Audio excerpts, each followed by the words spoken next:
Sigurado nakakapagod po ang pag-jet ski, skateboarding at iba pang summer activities mga kapuso. Kaya narito po ang ilang refreshing summer drinks na di lang basta pa matiguhaw, sigurado masasarapan pa kayo. Nakatutok si Mariza Mali.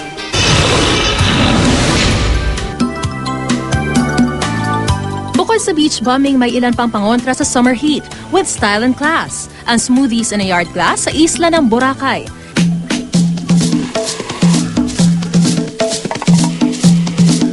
Signature drinks naman daw ang Mango Madness at Mango Strawberry Surprise.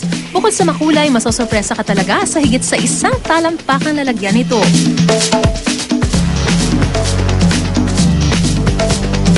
Bestseller daw ang Coco Lychee Mojito na hinaluan ng special syrup.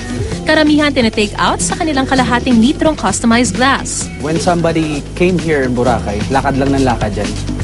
So ang pinaka-edge namin dito is the takeout, the yard glass, the branded yard glass. This is first in Boracay actually.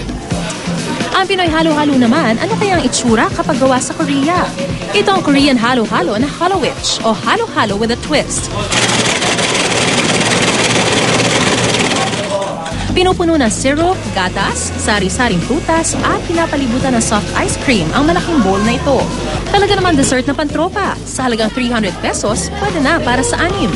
Sa Filipino style po, meron po tayong kaong, mga sago, tsaka yung basta makikita naman po natin doon. Sa Korean style po, kumbaga sa atin, parang fruit salad po. So difference po niya, fresh fruits. While po yung sa Filipino, hindi siya ganun niluluto pa.